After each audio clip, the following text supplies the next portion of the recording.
Muy buenas noches, hermanos. Que el Señor les bendiga nuevamente. Como ustedes sabrán, la semana pasada arrancamos con este tema, el tema de la Biblia. Y estuvimos viendo ya la semana pasada, que fue la primera intervención, el origen sobrenatural de la Biblia.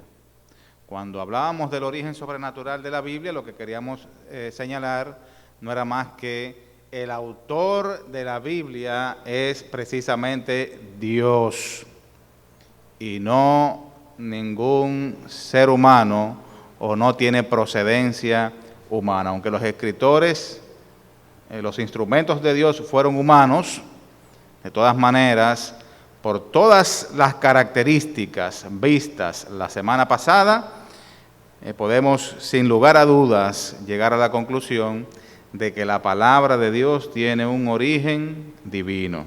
Básicamente eso fue lo que tratamos la semana pasada y en el día de hoy lo que deseamos es ver las divisiones generales de la Biblia. No todas, porque ciertamente la Biblia se puede dividir de muchas maneras distintas, dependiendo básicamente de la perspectiva de lo que queremos observar. Y ustedes podrán notarlo a medida que vayamos avanzando en el estudio de hoy. Y cuando hablamos de las divisiones generales de la Biblia, inicialmente podríamos hablar de su estructura. Y es interesante saber lo siguiente. La Biblia o el mensaje de la Biblia, dice el texto que tengo acá, porque como ustedes sabrán, estamos estudiando este tema basado o utilizando la teología sistemática, el tomo 1 del hermano Schaeffer. Dice, el mensaje de la Biblia incorpora todos sus capítulos y versículos en una unidad perfecta y todas sus partes son interdependientes. Entonces, cuando hablamos de la estructura de la Biblia, tenemos que notar que toda ella está unida. Son, como dijimos la semana pasada, la Biblia está compuesta por 66 libros y dijimos la semana pasada que lleva ella toda una hilaridad. Bueno, la palabra de Dios está estructurada de una manera de que toda ella es interdependiente. ¿Qué significa esto?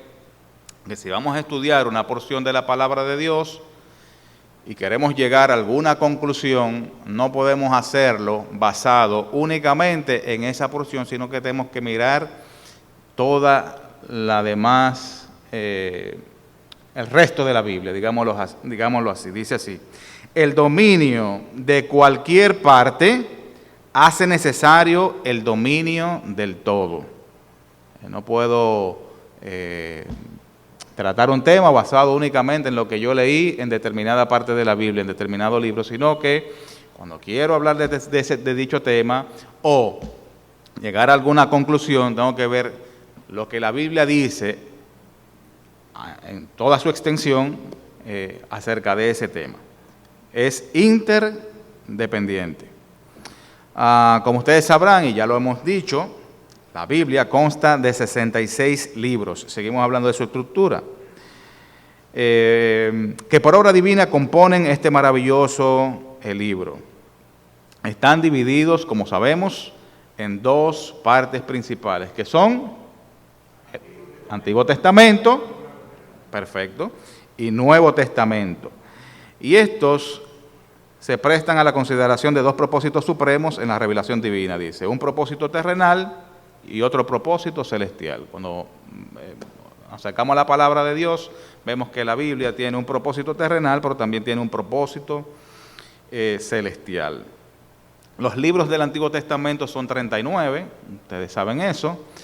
Del Nuevo Testamento son 27. ¿Cómo están divididos los libros o cómo lo divide Schaeffer? Porque de acuerdo a quien lo divida, lo puede dividir de diferentes maneras, pero Schaeffer lo divide de la siguiente manera, los libros del Antiguo Testamento. En históricos, básicamente en históricos, poéticos y proféticos. ¿Cuáles son los históricos? Los históricos van desde el Génesis hasta Esther, siguiendo la secuencia, ¿no? Génesis, Éxodo, Levítico, Número, Deuteronomio, Josué, Jueces, Ruth, Primera y Segunda de Samuel, Primera y Segunda de Reyes, Primera y Segunda de Crónicas, Esdras, Nehemías y Esther. Ahí están los libros históricos. Luego, los poéticos que van Job, Salmos, Proverbios y Cantares de Salomón. Sí, Job, Salmos, Proverbios, Eclesiastés, perdón, y Cantares de Salomón, son los poéticos. Y los proféticos, bueno, desde Isaías hasta Malaquías. Schaeffer no hace esa distinción entre profetas mayores y profetas menores. Ustedes saben que también se puede dividir de esa manera. Y no es que hayan profetas que tengan un grado de superioridad con respecto a otros, sino que son profetas mayores los de mayor contenido y profetas menores los de menor contenido.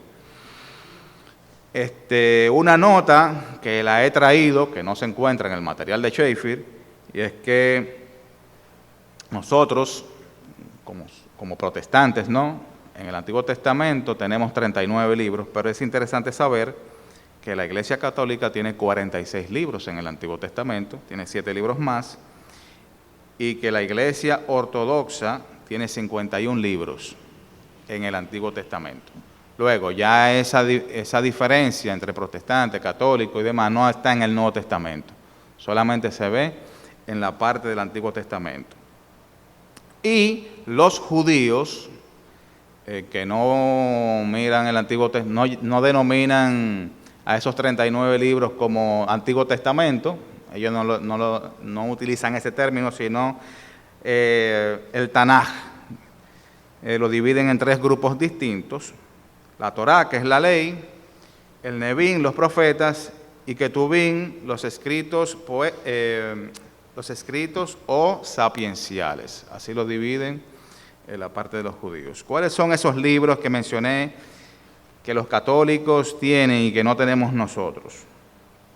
El libro de Tobías, el libro de Judith, el libro de la sabiduría, el libro del eclesiástico, Sirácida o Sirácides, el libro de Baruch, incluida la carta de Jeremías en el capítulo 6 de Baruch, el libro de Primera de los Macabeos, el libro de Segunda de los Macabeos, las adiciones griegas al libro de Esther, el capítulo 10, del versículo 4 al 16, 24, las adiciones griegas al libro de Daniel, que son la oración de Azarías, Daniel 3, 24 al 50, el himno de los 3 jóvenes, Daniel 3, 51 al 90, la historia de Susana, Daniel 13, la historia de Bel y el dragón, Daniel 14. Y los libros deuterocanónicos que entiende la Iglesia Ortodoxa, tiene la oración de Manasés, tercera de Esdras, cuarta de Esdras, tercera de Macabeos, cuarta de Macabeos, el Salmo 151 y Salmos de Salomón. Bueno, ahí traje esa información para que la tuviésemos y pudiésemos, quizás más adelante, cuando hablemos del canon bíblico, vamos a explicar todas estas cosas y por qué esas diferencias. ¿Está bien? Pero son cosas para que ustedes puedan ir estudiando en cuanto a la estructura de la Biblia. Pero como dije, para nosotros poseen 39 libros, que los leí así rapidito, y también lo pueden encontrar en sus Biblias al inicio, normalmente, están allí, ¿verdad? Los libros que comprenden sus Biblias. Bien, en cuanto a los libros del Nuevo Testamento, como ya hemos dicho, son 27, se dividen también en históricos, epistolarios y proféticos. ¿Cuáles serían los históricos? Aquí no se divide en evangelios, sino históricos. Según Schaeffer, ¿cuáles serían entonces los libros históricos? ¿Qué le parece? Perfecto, los 4 evangelios y el libro de Hechos. Los epistolarios, ¿cuáles serían?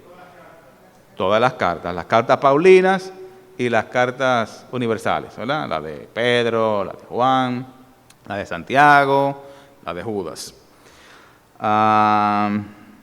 Y el libro profético, ¿cuál sería? Apocalipsis. Hebreos, pero entonces, perfecto, Hebreo, muy bien. Hebreo está ahí en las epístolas. Sí, no se sabe de quién es, pero es epistolario. Pero yo no la mencioné, por eso yo mencioné las Paulinas, como no tiene autor definido, entonces, perfecto. Y no universal porque está dirigida a los hebreos. Bien, eso es en cuanto a las divisiones. Pero ¿cómo también se puede estructurar la Biblia? ¿Cómo podríamos dividir la Biblia? Porque como dijimos al principio, se puede dividir dependiendo de las perspectivas. Dice aquí, en relación a la persona de Cristo, quien es el tema central de las Escrituras, el Antiguo Testamento es considerado como la preparación. Estamos hablando en cuanto a Cristo. Los 4 evangelios como la manifestación, los hechos como la propagación, las epístolas como la explicación y el Apocalipsis como la consumación. Así que podremos ver toda la Biblia desde esa perspectiva, desde Cristo, ¿verdad? De esta manera, según Schaeffer, y me parece interesante. ¿Qué más tenemos en cuanto a las divisiones de la Biblia? Podemos dividir también la Biblia o comprenderla o estructurarla de acuerdo a los seres creados y sus relaciones. ¿Cómo así? Dice, la Biblia es el único libro de Dios. Eso lo dijimos la semana pasada también. Y esto parece simple, pero es interesante. ¿En qué sentido? Que la Biblia es el único libro de Dios. Fíjense. La Biblia habla acerca de los ángeles, habla acerca de los gentiles, habla acerca de los judíos y habla acerca de los cristianos o la iglesia. Pero es un único libro. Entonces, dependiendo de quién hable, pudiera ser un libro que hable para los ángeles, un libro de ángeles. Pudiera ser. Un libro para los judíos, un libro para los gentiles y un libro para la iglesia, pero no es así. Como es un único libro y abarca estos seres racionales, entonces es interesante que sepamos a quién va dirigido o de qué se trata el texto que estamos leyendo dentro de la Biblia. Porque lo que se aplica para la iglesia no necesariamente se aplica para Israel. Y lo que se aplica para los gentiles no se aplica para otro grupo de personas. Entonces, es siempre importante que sepamos esas cosas. Dice, la Biblia es el único libro de Dios. La Biblia exhibe el origen, el estado presente y el destino de 4 clases de seres racionales en el universo. Es a saber, ángeles, gentiles, judíos y cristianos. Es pertinente en toda interpretación bíblica el observar que estos seres racionales continúan siendo lo que son a través de su historia. Entonces lo que está diciendo al final es que los seres humanos, a pesar, por ejemplo, de que el ser humano, el hombre, cayó en el jardín de Edén, sigue siendo humano hasta hoy. Y de igual manera, Satanás y los demonios cayeron, pero no por eso dejan de ser ángeles. Cuando se habla de los ángeles en la palabra de Dios, entonces también se corresponde esa información a ese grupo de seres racionales. Y como dije al principio, como la Biblia es el único libro de Dios, la única revelación y no está dividida, tenemos siempre que tomar en cuenta de qué se está hablando y a qué se está refiriendo la palabra cuando la leemos. Eso es importante que lo sepamos. Bien, continuamos. La palabra de Dios, la Biblia, por igual. Miren, esto que le estoy mencionando, todo eso es larguísimo. Yo pudiera hablar de cada grupo extensamente, pero evidentemente esto es un resumen. Yo pudiera hablar de los 4 grupos muchísimo. Hay muchísimo material ahí, pero solamente lo que queremos es hacer que podamos ver ese panorama general y sepamos que en relación a los seres racionales, como dije hace un momento, hay 4 grupos de personas ahí. Ajá. Sí. Ajá. La diferencia entre un cristiano y un gentil. Bueno, miren, como veremos más adelante, que lo vamos a tocar en breve, hay una diferencia importante entre un cristiano y un gentil. Mire, los cristianos es que hablamos de la iglesia el mes pasado, es una institución divina que está compuesta tanto por judíos como por gentiles. Como veremos un poquito más adelante, la iglesia surge a partir del día de Pentecostés, digo yo, Schaeffer dice, a partir de la primera venida de nuestro Señor Jesucristo. Desde ese momento y hasta el rapto va a tener presencia aquí en la tierra, la iglesia. Ahora, los gentiles son incluso primero que hasta los propios judíos aquí en la tierra, porque todos venimos de Adán. Luego surgen los judíos a partir de Abraham. Y luego que la iglesia se vaya, todavía va a permanecer los gentiles y van a permanecer los judíos. Así que hay una diferencia entre esos tipos de pueblos. Aquí el hermano Pablo. Desde la óptica de un paréntesis, es así. Se abre porque el Señor viene, Sí. y viene a fundar su reino, pero es rechazado por los judíos. Es correcto. Es rechazado por los suyos vivos y los suyos no lo recibieron. Todos los que recibieron le dio oportunidad de ser el hijo de Dios. Es así. Entonces, ahí se abre ese paréntesis con el Señor, pero como bien explica, la iglesia comienza en el día de Pentecostés. Recuerden que cuando hablábamos de la iglesia, el Señor le dice, de acuerdo a la declaración de Pedro, que fue muy interesante, todo lo que dijo, edificaré mi iglesia. Mi iglesia. Término de edificaré mi iglesia, esa palabra del Señor, está hablando del futuro. Edificaré mi iglesia. Entonces, la iglesia comienza en Hechos capítulo 2, en el día de Pentecostés, cuando el Espíritu Santo viene para arreglar. Pero inmediatamente ocurre el arrebatamiento de la iglesia, ya la iglesia terminó su estadía aquí en el mundo. Como bien hemos dicho, la iglesia está compuesta por todos, judíos y gentiles, que es la división que se hace desde la óptica del pueblo de Israel. El que no es judío, ¿qué es? Gentil. Esa es la división. Ahora, la iglesia está formada por qué? Por judíos, por gentiles, por todos. Por todo lo que declara el señorío de Cristo. Pero la iglesia va a estar solamente ese tiempo. Desde Pentecostés hasta que sea arrebatada la iglesia. Y entonces ya sigue todo lo que... Correctísimo. Esa es la óptica dispensacionalista. Sí, hay otras formas. Estamos viendo desde la óptica de Schaeffer, que como dijo el hermano Pablo, es dispensacionalista. Miren, desde Moisés hasta el Señor Jesucristo, como lo veremos un poquito más adelante, es la dispensación de la ley. Luego, desde la primera venida del Señor Jesucristo hasta el rapto es la dispensación de la gracia. Pero queda una semana pendiente, según Schaeffer, de la ley. Que queda una semana, que es la semana número 70 de Daniel. Eso se dejó ahí en stand-by hasta que concluya este periodo. Para entonces, se supone que son 7 años. Pero eso lo vamos a ver un poquito más adelante.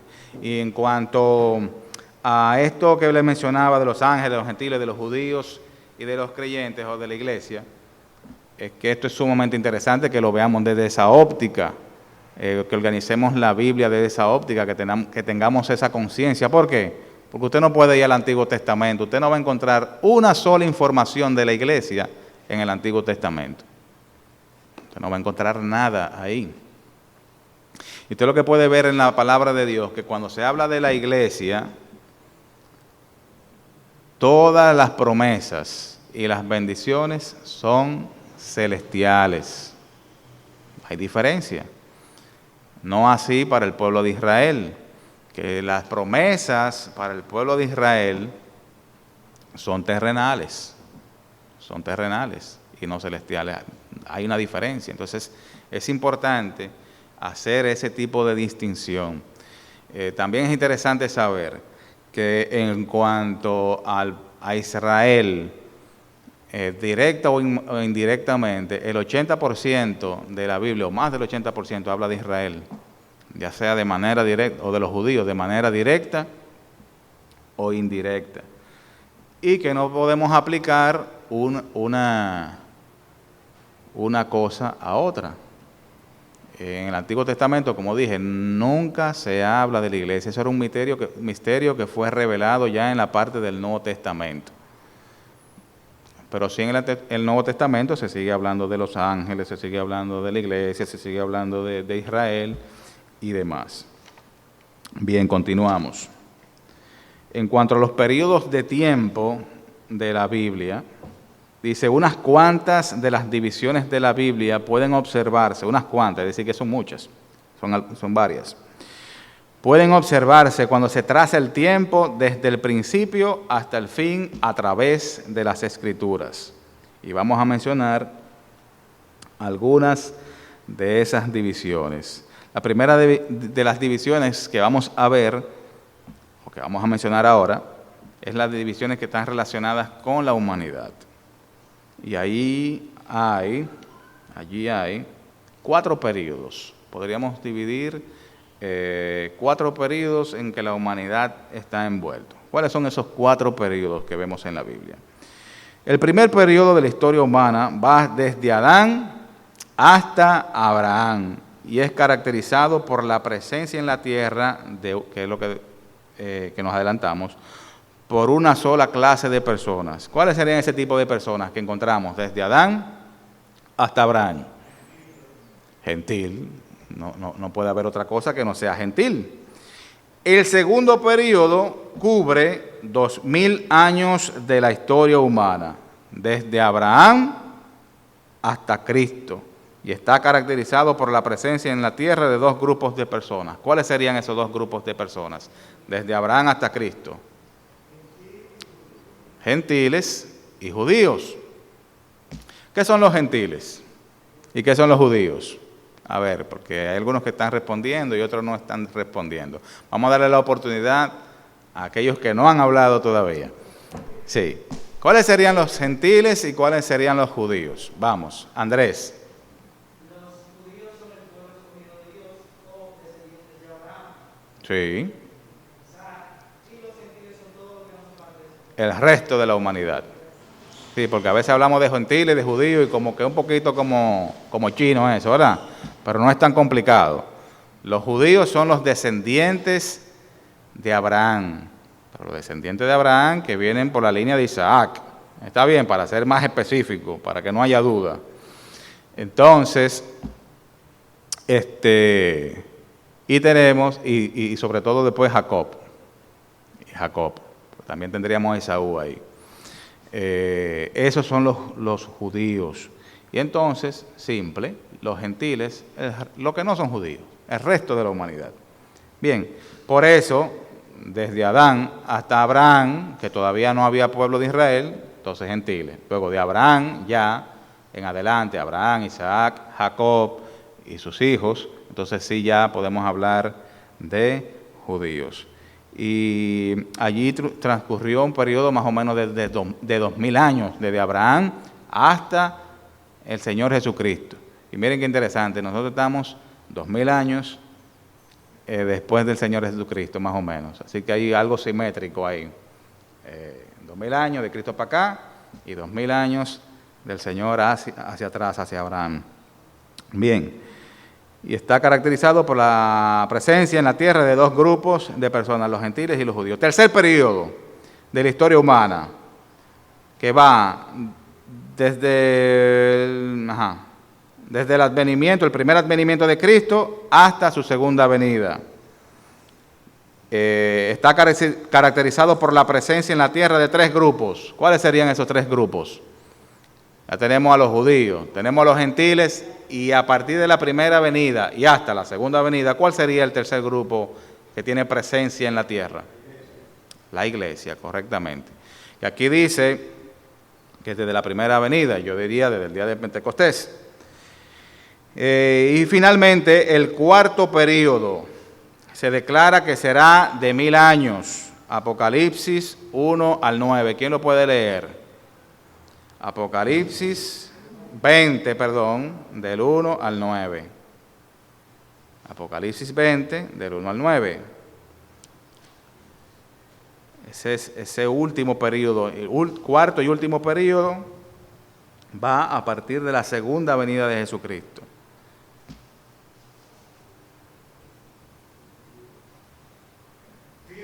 Que descendía del cielo, con una llave del abismo y una gran cadena en la mano. 20, ¿verdad? Sí, 20 del 1 al 9. Voy a empezar de nuevo. Ok. Vi a un ángel que descendía del cielo, con una llave del abismo y una gran cadena en la mano.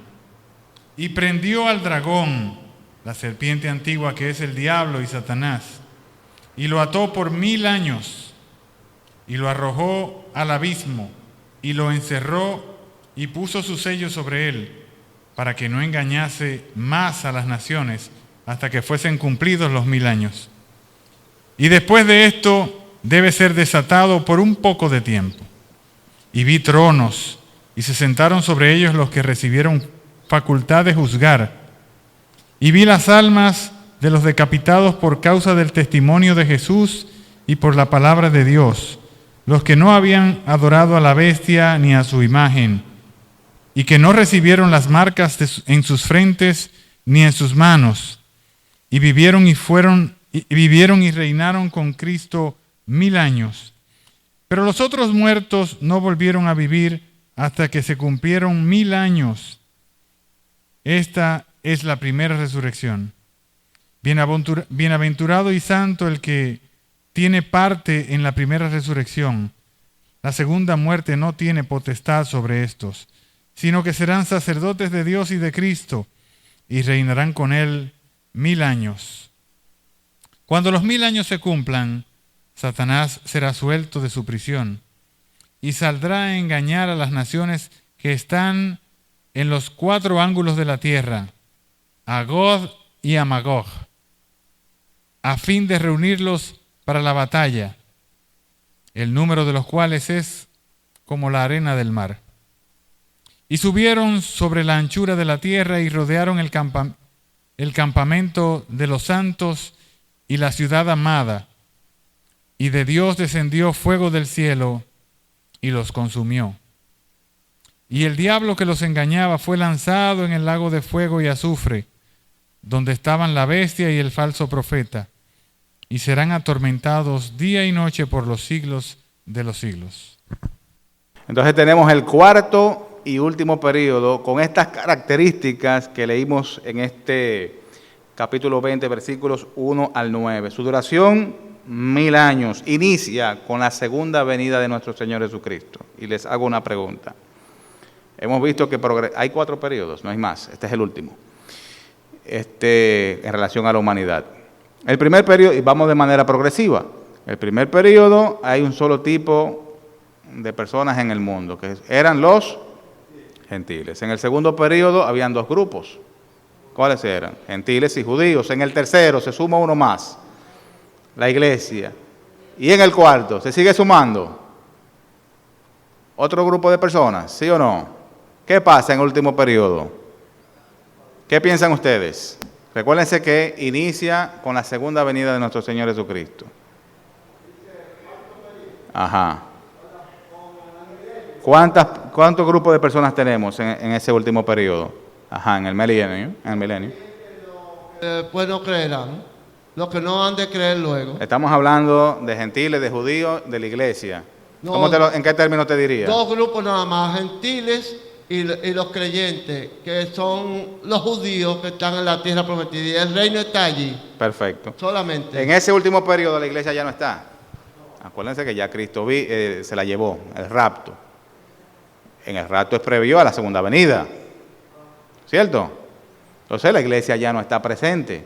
Entonces veníamos aumentando en cantidad de grupos de seres humanos, gentiles, judíos, luego también la iglesia, pero en el último periodo, en vez de aumentar, quedan nada más los gentiles y los judíos.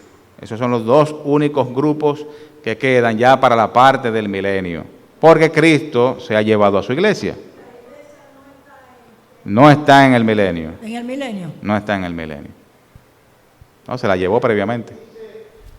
Yo creo, por lo que he estudiado, que sí está en el milenio, porque dice, y reinaremos con Cristo 1000 años, y lo dice esa lectura que hizo el hermano, de esos que murieron en la era del anticristo, que fueron decapitados. Cita ese grupo. La iglesia va a estar reinando con Cristo, y reinaremos con Cristo 1000 años, lo dicen los ancianos en Apocalipsis 5, por ahí. La iglesia es raptada y empieza esa semana, y se inicia esa semana, la última semana de Daniel, que ya no pertenece al periodo de la gracia, sino que esa semana pendiente de la ley, ya no está la iglesia, van a haber salvos que se van a salvar y van a ser decapitados. Ese grupo de personas probablemente... En Apocalipsis se le dice en el capítulo 6, el sello 6, que se aguanten. Ellos quieren venganza por lo que le han hecho la maldad, la muerte en la tierra. Y se le da vestidura blanca y se le dice que se aguanten hasta que se complete el número de sus consiervos. Hasta que no se complete el número, no termina todo. Ok, bueno, como... La iglesia va a reinar con Cristo 1000 años, lo dice allí en el 5 y lo dice en ese capítulo que se leyó. Lo dicen los ancianos, los 12 que representan la iglesia en ese momento como cabeza. Se dice que los discípulos, ¿no? O son 24, se dice que 12 representando la tribu de Israel y 12 representando la iglesia. Ok. Entonces esos 24 dicen, y reinaremos con Cristo 1000 años, y lo dicen el 20. Entonces la iglesia va a estar reinando. Lo que yo entiendo, y he escuchado últimamente a algunas personas tocando el tema, ¿En qué momento desciende que la iglesia? habrá una situación donde lo que pasa en la tribulación y son divididos las ovejas y los cabritos, lo que quedan para gobernar en el mundo, para vivir en el mundo, eso van a seguir la vida de hoy. Eso van a seguir multiplicándose, porque hay poca gente. Eso se van a multiplicar hasta que llegue a la lectura que se hizo de como la tierra, o sea, como la arena del mar. Porque la tierra se va, pero en el reino de Cristo, con las condiciones de las leyes de Dios y todas esas cosas. Perfecto. Gracias, hermano José. Va a estar en un ambiente, no sé, eso todavía, que se dice, ¿cómo van a tener contacto con, bueno, que en un momento del reino, yo pienso que habrá pecado, pero no a la manera de hoy, porque hay control. Por eso dice que el pecador de 100 años será maldito. Toda esa serie de cosas. Gracias, José. Miren, estos temas escatológicos no son tan fáciles y tampoco no hay una única posición. El hermano Pablo, cuando tuvo su intervención, dijo, el hermano Schaeffer es dispensacionalista, pero esta no es la única posición de cómo asumir la palabra de Dios. Así que, desde mi punto de vista, pudiera ser que la iglesia no esté presente. Le doy la palabra a usted, don Manuel, ahora mismo, pero también se habla en Apocalipsis acerca de la Jerusalén celestial que descenderá del cielo. Desde mi punto de vista tiene características como de la iglesia, que se refiere a la iglesia. Entonces ahí podría ser que descienda, pero hay que ver todo eso. Don Manuel.